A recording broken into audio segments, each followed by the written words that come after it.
সুপ্রিয় শিক্ষার্থীরা, এ to Z academy চ্যানেলের পক্ষ থেকে তোমাদেরকে স্বাগতম। আজকের এই পর্বে সপ্তম শ্রেণীর বিজ্ঞান বিষয়ের দ্বিতীয় অধ্যায় নিয়ে আলোচনা করব। এখানে আমাদের উদ্ভিদ ও প্রাণী কোষীয় সংগঠন নিয়ে আলোচনা করা হয়েছে। আমরা জানি যে উদ্ভিদ ও প্রাণী কোষের কোষ গঠনগুলো সম্পূর্ণ আলাদা। আজকে এই পর্বে সেই সমস্ত বিষয় নিয়ে আলোচনা করব।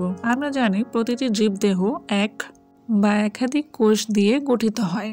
একটা আদর্শ উদ্ভিদ কোষে সাধারণত দুটো অংশ থাকে, একটা হচ্ছে কোষ প্রাচীর আর একটা হচ্ছে প্রোটোপ্লাজম। এখন আমরা জানবো যে কোষ প্রাচীরটা কি। উদ্ভিদ কোষের ক্ষেত্রে কোষ ঝিল্লির বাহিরে জড় পদার্থ দিয়ে তৈরি একটা পুরু প্রাচীর থাকে, এটাকেই বলা হয় কোষ প্রাচীর।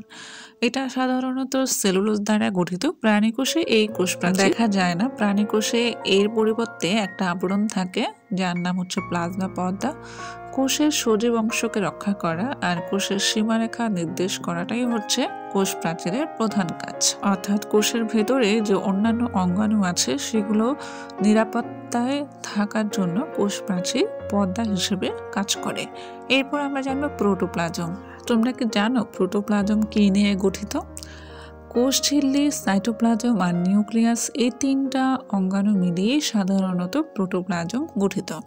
প্রোটোপ্লাজম হচ্ছে কোষের অর্ধতরল জেলির মতো আঠালো ও দানাদার বর্ণহীন সজীব অংশ। তাহলে আমরা জেনে গেলাম প্রোটোপ্লাজম অর্ধতরল আঠালো জেলির মতো, আর এরা কোনো রং থাকে না। প্রোটোপ্লাজমের মধ্যে নানাবিধ বিক্রিয়ার ফলে জীবনের বৈশিষ্ট্যগুলো পরিলক্ষিত হয়, আর এটি সাধারণত বিভিন্ন জৈব ও অজৈব যৌগ নিয়ে গঠিত। জৈব আর অজৈব যৌগ সম্পর্কে তোমরা ক্লাস 9-এ বিস্তারিত জানতে পারবে। প্রোটোপ্লাজমে পানির পরিমাণ সাধারণত শতকরা 67 থেকে। এখন আমরা প্রোটোপ্লাজমের মধ্যে থাকা যে তিনটি অঙ্গাণু কোষ ঝিল্লি, সাইটোপ্লাজম ও নিউক্লিয়াস ছিল, তার মধ্যে কোষ ঝিল্লি সম্পর্কে জেনে নেব।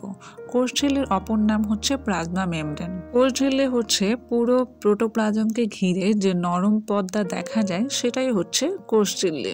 এই প্লাজমা মেমব্রেনটা দ্বিস্তর বিশিষ্ট ফসফোলিপিড দ্বারা তৈরি। বর্তমানে এই প্লাজমা মেমব্রেন অর্থাৎ কোষ ঝিল্লিকে বায়োমেমব্রেনও বলা হয়ে থাকে। এর কাজ হচ্ছে কোষের ভেতর ও বাহিরের মধ্যে পানি, খনিজ পদার্থ ও গ্যাসের পরিবহন নিয়ন্ত্রণ করে। বাকি অঙ্গাণুগুলো নিয়ে পরবর্তী পর্বে আলোচনা করা হবে। এখন আমরা এই অংশ থেকে কি কি প্রশ্ন হতে পারে সেগুলো আমরা দেখে নিই।